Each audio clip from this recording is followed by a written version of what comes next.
Welcome back. You're watching Buy Now, Sell Now on ET Now, and time for our viewer queries. We have our experts today, Kunal Bothra as well as Vijay Chopra. Let me bring on board our first viewer query, and this one is from Akash Sinha. He wants to know whether it's a good time to enter Dr. Lal Path at current price for the longer term. What's your take on this one, Vijay? Diagnostic space. Akash wants to know whether he should enter Dr. Lal at current price. I don't think so, because charts also are not very comfortable, and I think that with the allaying fears of COVID, the kind of money these companies have made, I think it's going to be a bit tough to match the past few quarters. So definitely the balance sheets are going to be in pressure. As I said again and again, be with commodities. It's a better option. This is a broad sort of a question, and this is from Vivek. And I know that this is a time when a lot of people are ducking for cover. But his point is that with a lot of these stocks getting beaten down, he's looking for a couple of value buys, and he's got a time frame of 1 to 2 years. So he's comfortable in terms of holding it. Would you suggest a few names, a couple of names? For me, Alex? Kunal, for you. Kunal. Okay. So, Vijay, again, I think I'll probably reiterate and start off with the quality names. Difficult to just about fix up two names over here because of the kind of plethora of options the markets are throwing. But then we'll go back to the same cliche that I think you can look at stocks like Reliance at current levels. You can look at HDFC Bank or maybe an ICICI Bank. I think ICICI Bank has been a good stock in terms of track record over the last 1.5 odd years. So probably ICICI Bank can stand to be a good performer. If you're looking at for mid cap names, then two stocks which actually top of the mind, in terms of chart patterns look very intriguing. One of them is GSFC, the stock which is at 125. I think last week I discussed about the stock. Looks very attractive to me on the charts, more resilient, over the prospects, and I think the stock can stand to outperform. And if you're willing to take some additional risk, then I would suggest from another mid cap name, that's Raymond. That stock as well had done exceptionally well, been less resilient towards the market correction in the last 1.5 2 months. Could stand to outperform given the span of the next 1 to 2 years. We're in this kind of a market. I want to also toss it over to you on the basis of fundamentals and on the basis of recent price action. What, according to you, is a good pick? And actually, the viewer Vivek said that, and in fact, this was a couple of days back, he was willing to go all the way to small caps as well. But looking forward to your recommendations. Alex, for the benefit of the viewers, I would like to iterate. Whenever there are corrections in the market, the first ones to respond are the large caps. So it's better to be in large cap names because these would come back very, very fast. And then are the mid caps, and finally we see a rally in the small caps.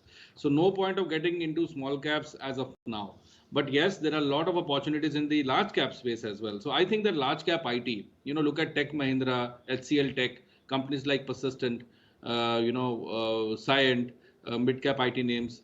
So these are good companies, Mindtree, these are good companies to find refuge as of now.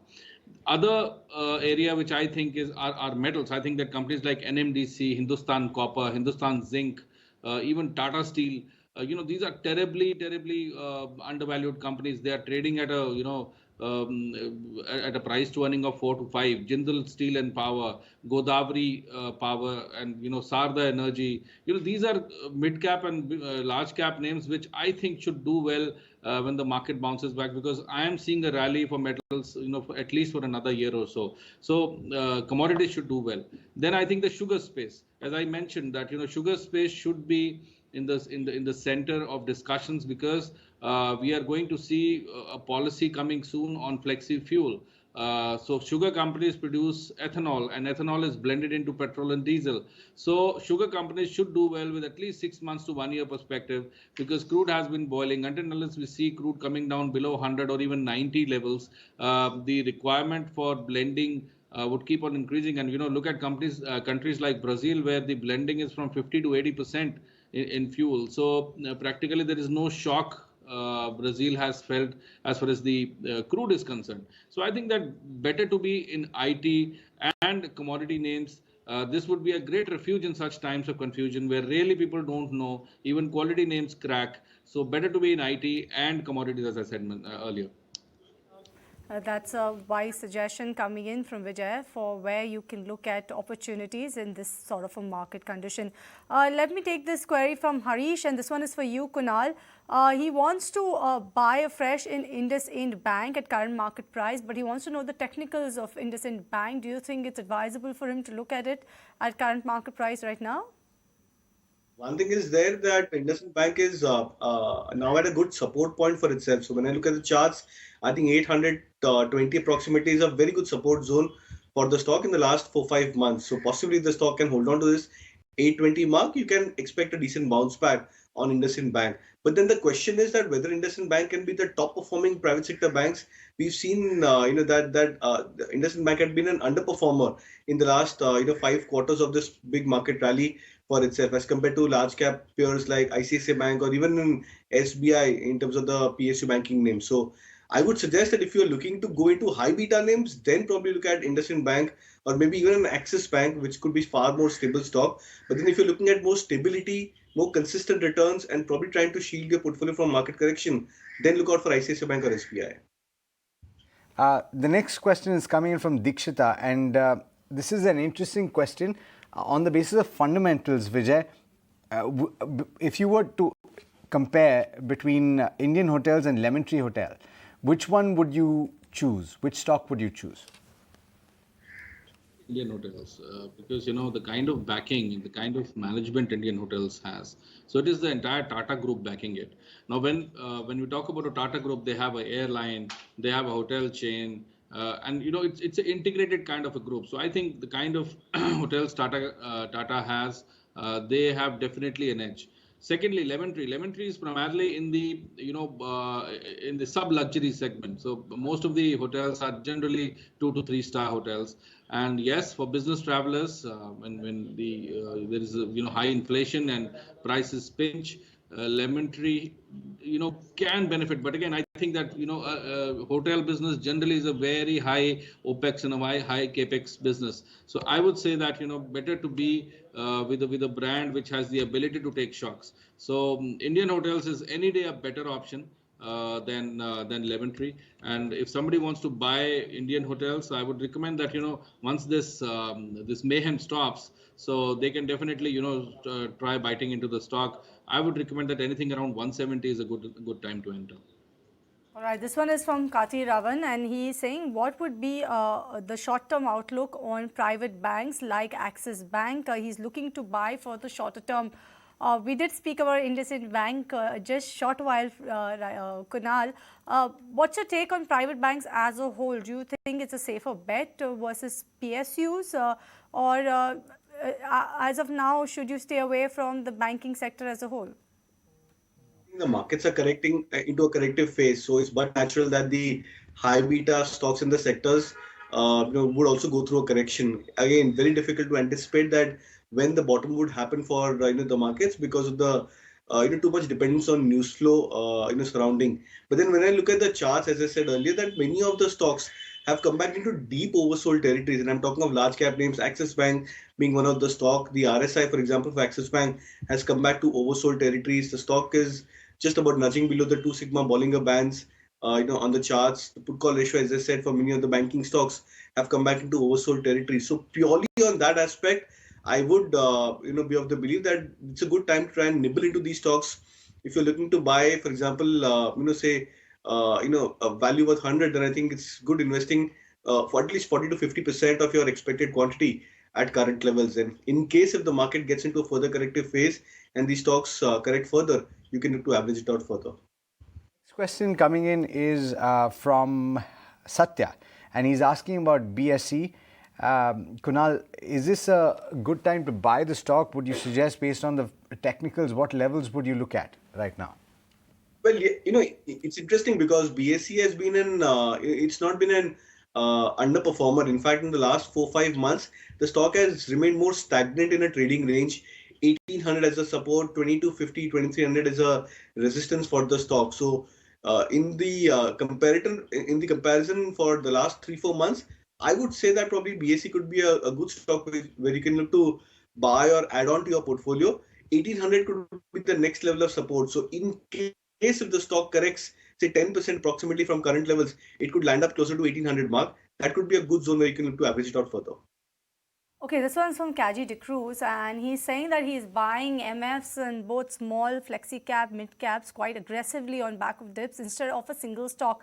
He wants to know whether is this a right strategy to adopt in current market scenario. Vijay, would you be able to answer on this one?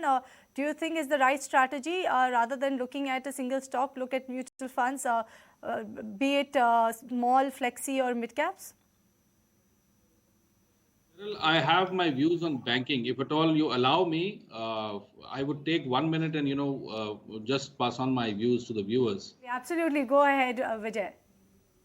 Yeah, so I think that whenever there's a rising interest rate scenario, it is very difficult for banking and financial sector stocks, NBFCs, to perform, because whenever we see an increase in the interest rates, the number of NPAs goes awry, and we see that NPAs increase. So it is very tightrope walking for the banks.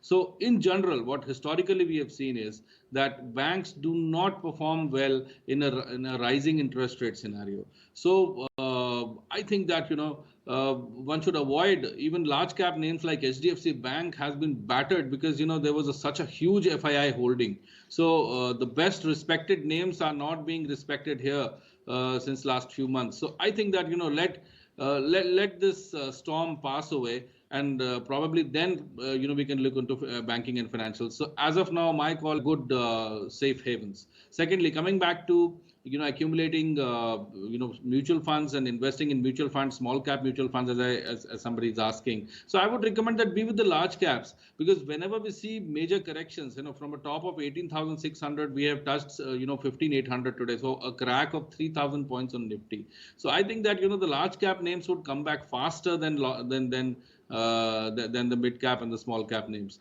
So better to be in the large cap space. And if at all we see another correction of 500, 600 points on the Nifty and maybe more, I don't know. So it's a time to invest in large caps. So be with the large caps. Okay. Kunal, next one's for you. Asian Paints and Pidilite. We've got Ramki from Delhi who's pointing out that these are below their 200 DMAs. Is this a good time to enter? See, a good price, good news doesn't come together. But if you get good price on the back of some bad short-term news flow and more in terms of crude oil prices, I believe that those are good opportunities. Now, of course, there's risk attached that crude can spike further, crude can rally further. That could impact the short-term price trends for Asian Paints. But purely in terms of price patterns, price levels where they are, I think these are very attractive levels to chip in. So frankly, I would suggest to buy the stock at current levels, and in case if the news flow deteriorates further and the stock gets cheaper, that could be another level where you can look to average. But again, disclaimer for this is that it's a high risk strategy given this kind of news flows around the stock. All right. This one is coming in from Kishore, and he's saying that he's bought Indiabulls Housing Finance at 220 rupees per share. He wants to know whether he should continue to hold on to it, average, or sell this particular counter. What's your take, Kunal? I would suggest a shift towards Bajaj Finance. Come back towards quality. If you're looking at some low price stock or slightly a higher beta stock, then you can look at even Chola Finance at those levels, at these levels. I think those are much better bets than a stock like Indiabulls Housing. The stock has been a consistent underperformer. You look at it from the March 2020 lows, the relative recovery. You look at the stock from the highs of October 2021 and the kind of correction the stock has seen relatively to its other peers. In both those aspects, Indiabulls Housing is a stock which is extremely high beta and lacks consistent amount of trend. I would suggest a switch towards either Bajaj Finance or Chola Finance at current levels. Kunal, another one for you. We've got Priyanka, who's entered Godrej Consumer at elevated levels now, if you think about it. 937 is the level that she got in at, and she's losing quite a bit of ground. Should she average at the current price, or should she wait? Or I think I would suggest to average, say, closer to 655, 665. Actually, that's the range where possibly, assuming if the stock corrects towards 655 or slightly in that range in the next couple of days, then the RSI would come back to extremely oversold territory. So wait out for those points when the indicators come into a deep extreme. That could be a better zone for you to average, because it could also lead to a relief rally on an immediate basis into these stock prices. So I would suggest an averaging opportunity for Godrej Consumers, but I think closer to 655 approximately could be a good level. All right, let's kickstart with the rapid fire then. And the first query is coming in from ML Money, wants to know whether we can buy CAMS at current market price. What's your take, Kunal? Attractive stock has done reasonably well, even though it's below 200 moving average. I would suggest a buy. Okay, HDFC Bank is the name of the counter. I do not know the name of the individual though.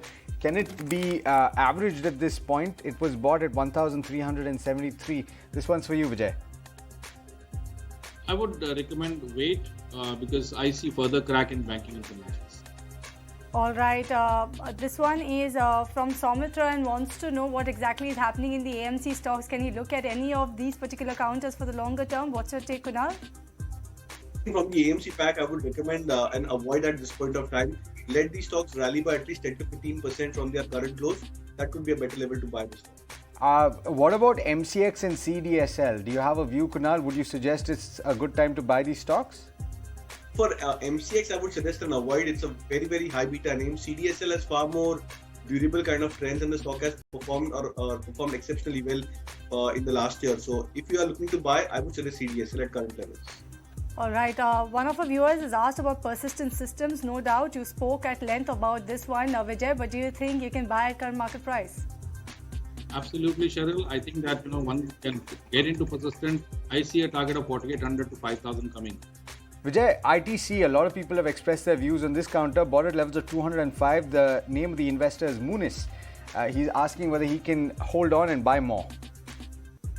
Well, I think that, as I've mentioned earlier several times, that ITC is one of the safest haven. Whenever you don't understand anything, buy an ITC. It's, it would give you a dividend yield which is better than FD. So you won't lose money here. And we have seen that ITC has been consistently hovering around these levels. Probably, the way I see the charts, it can go up to 250, 260. So if somebody wants to enter afresh also, get into ITC, it would give a lot of, buffer and a lot of cushion to your portfolio. Right, but with that, we've come to the end of the rapid fire.